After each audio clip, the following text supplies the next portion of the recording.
My name's Ryan, and I'm 33 now, but the story I'm about to tell you happened when I was just 18. Old enough to vote, technically an adult, but still naive enough to believe that family meant safety, that your family wouldn't turn on you for a laugh, that you could be the quiet one and still be seen. I was wrong. Growing up, I was the extra sibling, not the baby. That was my sister Kelsey. Not the golden child. That was my older brother Adam. I was just there, the default helper. The one who stayed quiet so my parents could manage the louder ones. I did chores without being asked. Covered for Kelsey when she snuck out. Helped Adam with his car payments when he blew his summer job money. My parents praised me with a pat on the back and a "we don't have to worry about Ryan." I guess that meant they didn't have to think about me either. The road trip was my dad's idea. Some last summer together before everyone moves on kind of thing. A loop through the Midwest, visiting national parks, and staying at motels that smelled like old AC units and disappointment. I didn't argue. I even offered to help plan it. I built the itinerary, mapped the route, printed backup directions in case Dad's GPS failed. But when we left, Adam sat in the front seat. Kelsey picked the music. I rode in the back, next to a cooler that leaked all over my bag. Typical. The joke started somewhere in Nebraska. We'd stopped at a gas station, middle of nowhere, dusty town with one blinking light, and a diner that looked like it hadn't updated the menu since the 60s. I went inside to grab water and some snacks. When I came back out, the van was gone. At first, I thought they were just moving it. Or maybe Dad had parked around back. I walked the lot twice, then 3 times. The gas station clerk looked at me funny. "You lose your ride?" she asked, cracking gum between every word. "Just waiting," I mumbled, checking my phone. No messages. 15 minutes passed. Then 30. I tried calling. No answer. Eventually, Adam picked up, snickering before hanging up. That was when it sank in. They'd done this on purpose. A prank. Or what they would call a prank. Another call. This time it was Kelsey. "Let's see if you can find your way back, Magellan," she laughed. "Maybe you'll finally grow a personality." They thought it was funny. Character building. My mom later said it was a bonding moment for the rest of us. I sat on the curb outside that gas station for 3 hours before the clerk finally came out and offered me a bottle of orange soda. "You okay, hon?" she asked. I wasn't, but I nodded anyway. They didn't come back. At least not that day. Or the next. When I finally got a ride into the next town with a trucker named Hank, whose silence was more comforting than any of my family's laughter, I used what little cash I had to buy a bus ticket. I didn't go home. I went to a friend's place 3 states away. Slept on his couch. Took a dishwashing job. Told him it was temporary. It wasn't. My phone buzzed nonstop the first week. Then less. Then not at all. When I finally checked voicemail, there was a message from Mom. "It's been 3 days. Enough already. Come back and stop being dramatic." Dramatic. That was the word they always used when I tried to speak up. When I said it hurt to be the afterthought. When I said it felt like I didn't matter unless they needed a ride or a favor. I didn't call them back. I didn't answer the messages. And after a while, they stopped trying. I got a job. Then a second one. Moved into a studio. Went back to school, quietly, online. Built something for myself, piece by piece. No credit cards in Dad's name. No loans co-signed by Mom. No social media. Just distance. Peace. Years passed. I met people who saw me. Not for what I could do for them, but for who I was. I stopped apologizing for existing. And eventually, I stopped looking back. Until last month. I was working late, still do tech support, freelance now, better hours, and my phone buzzed with a number I didn't recognize. Then another. Then a flood. One after the other. When I checked, it wasn't just unknown numbers. It was them. Mom. Adam. Kelsey. Even Dad. Texts.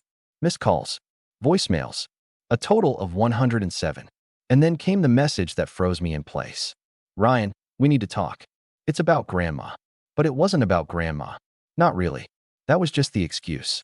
Because when they finally found me, it wasn't grief in their eyes. It was desperation. I didn't respond. Not right away. I sat in the dark with my phone screen glowing against my palm, scrolling through the messages. Some were short. "Just call me." Others were more emotional. My mom's were peppered with guilt-wrapped phrases like, "We didn't know you felt that way," and "It was never meant to go that far." Kelsey sent a selfie of her and some kid with the caption, "Your niece wants to meet you." Smiley face, like that would erase everything. Adam's was the most direct. "You ghosted your whole family over a joke." Grow up. A joke. 15 years of silence over a joke. I powered off the phone, but I couldn't sleep. All night, my mind churned. Not with regret, but with disbelief. I'd built a life. Quiet, stable, my own. And now the people who tossed me aside like a spare sock had suddenly remembered I existed? Because of Grandma? I wasn't heartless. Grandma had been kind to me when no one else really was. She used to slip me $5 bills, just for being polite. She once told me, in a whisper over mashed potatoes, "You see everything, don't you?" I never forgot that. So yeah, the thought of her being gone hit me in the chest. But I also knew my family. Knew how they operated. Emotion was just a means to an end. Guilt was currency. And I had a feeling they were cashing in. I waited a week. During that time, I kept a burner phone nearby and started collecting threats. Quiet inquiries. A few searches. A LinkedIn visit here. A Facebook scroll there. I didn't post or respond, just observed. It didn't take long to piece it together. Grandma had passed. 3 months ago. They didn't tell me then. No, the 107 calls started after the reading of the will. And I was in it. Heavily. Grandma had left me her house. A paid-off little place in the suburbs I remembered visiting only twice as a kid. Once during a thunderstorm, once at Christmas when she made peppermint cocoa from scratch. She'd also left me her savings, apparently. Nothing massive, but enough. More than enough to turn heads. More than enough to cause 107 missed calls. I wasn't just the estranged one anymore. I was the inconvenient legal owner of something they wanted. And if I knew my family, they'd show up smiling, pretending they'd missed me. That we were all just kids back then, and I should let bygones be bygones. So I made a plan. I didn't answer their calls. But I called the estate attorney. Confirmed everything. Updated my address. Verified the deed transfer. I booked a flight to the city where I was now, somehow, a property owner. And then I did something that startled even me. I went home.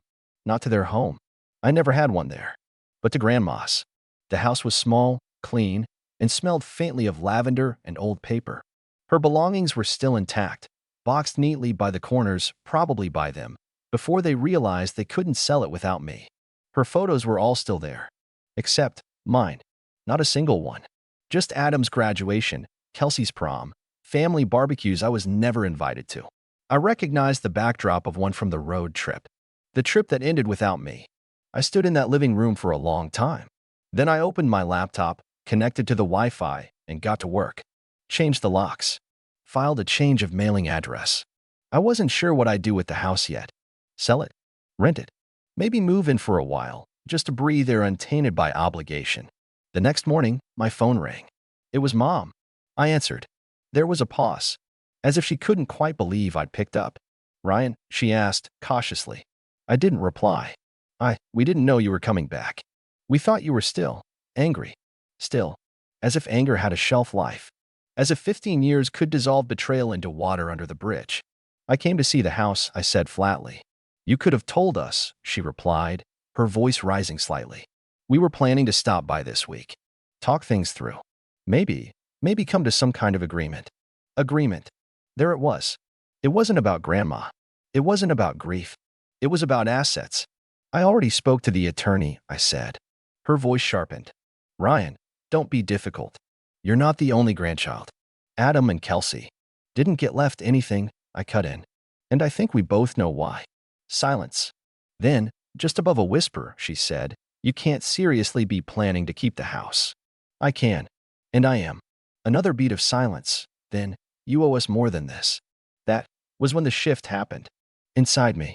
Because no matter how much time passed, no matter how many jobs I held or degrees I earned or friends I made, they would always see me as the placeholder. The background character. The one they could leave behind and still sleep soundly. "I owe you nothing," I said. Then I hung up. The next call came 20 minutes later. This time, it was Adam. I didn't answer. Then Kelsey. Then Mom again. I watched the missed calls rack up. 108, 109, 112, and then came the knock on the door. The knock wasn't aggressive. It was measured, like someone trying really hard to sound calm, controlled, normal. But I'd grown up in that chaos. I knew exactly what false cheer sounded like. I stood in the hallway just past the kitchen, staring at the front door like it was a relic from a different lifetime. A version of me, maybe the teenage Ryan they left at the gas station, might have run to it. Might have opened it with a nervous smile, hoping they were sorry. But that Ryan was gone. I waited another knock or two before I stepped forward and opened it, just enough for the screen door to hold the line. Standing outside were all three of them, Adam in his usual smug business casual, sleeves rolled up like he was about to deliver a TED Talk. Kelsey, clutching her oversized purse and a Starbucks drink she hadn't finished. And my mom, who looked like she'd dressed up for a church she hadn't believed in for years. Ryan, she said with a breathy smile, like we just bumped into each other at the grocery store. Adam chimed in, there he is. I didn't say anything. We just wanted to talk, Mom continued, glancing around the porch like she was worried the neighbors might hear. Clear the air. You left so suddenly after everything. You mean after you left me? I said, still holding the screen door shut. Adam sighed, rubbing his temple like I was being exhausting. Look, man, we were kids. It was a stupid joke. We were just messing around. You were 19, I said. And I wasn't in on the joke. Kelsey leaned in. We said we were sorry. No, I replied. You said I was dramatic. That's not an apology. Her smile flickered. So what? You're gonna just cut us out of everything? Because of something that happened 15 years ago? I raised an eyebrow. You mean like when you cut me out of every holiday, every birthday, every family update? Like that. Mom's voice wavered. We didn't know how to reach you. You had no problem finding me when Grandma's will came through. That hit. I saw it in her eyes. In the tight pinch of Adam's jaw. In the way Kelsey suddenly found the edge of her cup very interesting. You know Grandma would have wanted us to stick together, Mom said gently, softening her tone. She always loved having us all under one roof. She left this house to me, I said plainly. That was her final word. Adam stepped forward, hand casually on the screen handle. Come on, man. You don't even live here. You're not planning to stay, right? You could sign it over. We could sell it, split it. Make it fair. Fair. I almost laughed. Fair. Like fairness had ever factored into anything they did. Like fairness was part of stranding your youngest sibling in the middle of Nebraska to teach him a lesson. I think I'm going to hold on to it for now, I said. Kelsey groaned. Are you serious? You haven't even been here in years. This isn't your home. I looked around the small porch. The wind chimes I remembered from my childhood visits still hung from the eave, faded and clinking softly. The rose bushes she'd planted were blooming pink and overgrown, wild in their beauty. I looked back at my sister and said, maybe not. But it's not yours either. Adam lost the pretense then. You're making a mistake. If you do this, don't expect any of us to be there when you change your mind. Noted, I said, and began to close the door. But my mom stopped it with her hand. Ryan, she said, eyes narrowing now, don't throw away your family over a house. I leaned against the frame. You already threw me away. This is just the first time you've realized it might cost you something. She stared at me, her hand still pressed to the door frame, her nails perfectly manicured like always. Then, with a sharp breath, she stepped back. Adam turned without another word. Kelsey lingered, like she wanted to say something clever, but couldn't find the right tone. I closed the door, locked it, and for the first time in years, I felt something unfamiliar wash over me. Power. They weren't in control anymore. They couldn't guilt me. They couldn't gaslight me into thinking I was too sensitive, too silent, too forgettable. I'd been silent, but I'd never forgotten. Later that evening, I walked through the house, room by room. I found Grandma's old letters, tied in string, her recipes in the drawer.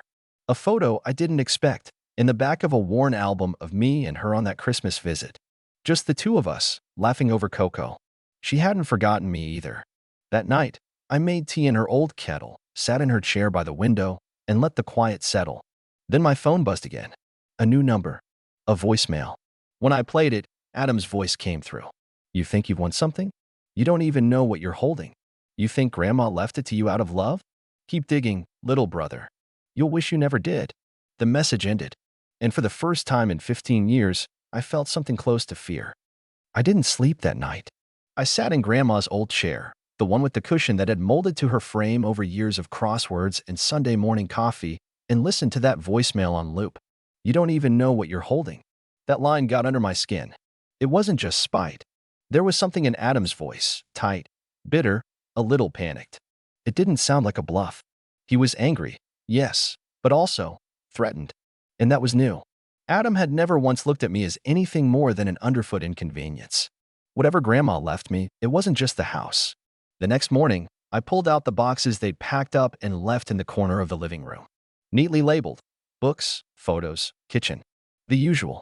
I dug through them carefully, opening every envelope, flipping through every notebook.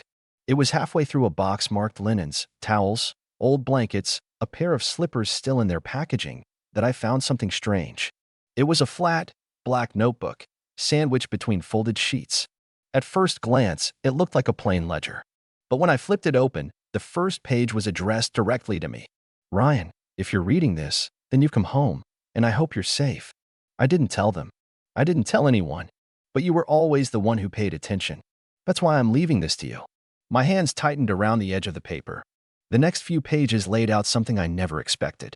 Grandma had been quietly investing for decades, stocks, real estate, some small startups before they took off.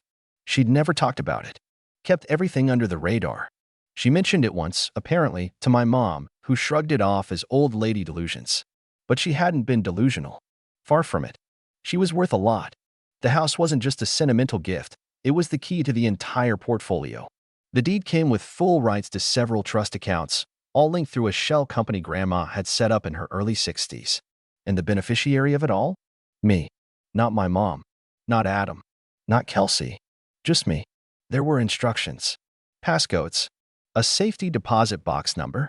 A second key taped under the back cover of the notebook. I sat back in the chair and laughed, once, soft and disbelieving. Not because I found it funny, but because it finally made sense. The desperation in their voices. The timing of the calls. The visit. The threats. They didn't want the house. They wanted everything tied to it. Later that week, I took a trip downtown to the bank listed in the notebook. The deposit box was real. Inside, I found original documents, stock certificates, a thumb drive, and a sealed envelope with my name on it in Grandma's careful, looping handwriting. I waited until I got back to the house to open it. My dear boy, I don't know where life took you, but if you're reading this, I trust you found your way. I always knew you would. I saw how they treated you, and it broke my heart. But I also knew someday they'd need you more than you needed them. I built this for you because I believed in you when no one else did. Do what you want with it. Build something. Start fresh. Or just breathe without them pulling at you. You've earned that.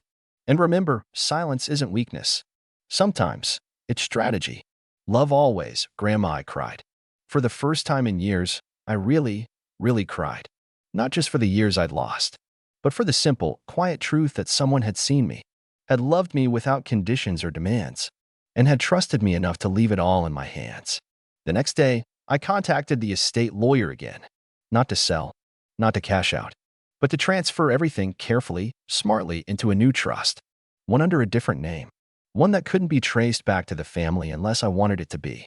I started moving pieces, setting up protections, making sure they couldn't touch a cent without going through me. And then I invited them back. It was a Saturday when they showed up. Same lineup. Mom, Adam, Kelsey. They looked tired, worn down. I could see the rehearsed apologies waiting in their throats. This time, I opened the door wide and motioned them inside. They stepped in like they belonged there. Like they still thought there was a version of this where we all hugged and made up, and I handed over the keys. I didn't offer drinks. I didn't ask how they'd been. I sat across from them in Grandma's kitchen, notebook in front of me, and let the silence stretch long enough for them to sweat. Finally, Mom cleared her throat. We're glad you called. It's been a lot.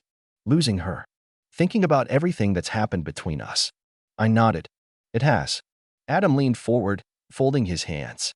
So, we heard some things. About the trust. About the house. And we figured, maybe we could come to some kind of agreement. Kelsey, always the opportunist, jumped in. You've always been the smart one. No one's saying you don't deserve something. But it was Grandma. She loved all of us. She wouldn't want us divided. I looked at them, calm and steady. She didn't leave anything to you, I said. Mom flinched. She made a mistake. I shook my head. No. She made a choice. Adam's tone turned hard. You think you're better than us now? No, I said. I've always been better than how you treated me.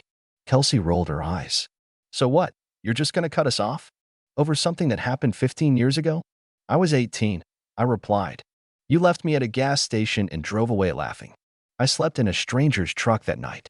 I ate crackers for dinner. I could have vanished and none of you would have known for weeks. You abandoned me. That's not a prank. That's not a phase. That's the line you drew. I just finally decided to honor it. Mom's lip trembled. Ryan, please. No, I said firmly. This is how it ends. I stood up, took the notebook and the envelope, walked them to the door. Whatever you thought you'd get from this house, let it go. It's done. Adam clenched his fists. You'll regret this. I smiled. No, you will. Because for once in your life, you can't lie, manipulate, or guilt your way out of the truth. You're just going to have to live with it. I closed the door behind them. And this time, no one knocked again. In the months that followed, I stayed in the house, fixed it up, started working from the home office I built in what used to be Grandma's sewing room. I started dating again. Found peace in small things, watering her roses, playing music on her old stereo, reading her cookbooks. And sometimes, I'd find another note she left behind, tucked in a drawer, scrawled in the margins of a crossword, written in the back of a photo album. She'd planned this. All of it. She saw them for what they were. And she saw me for what I could become.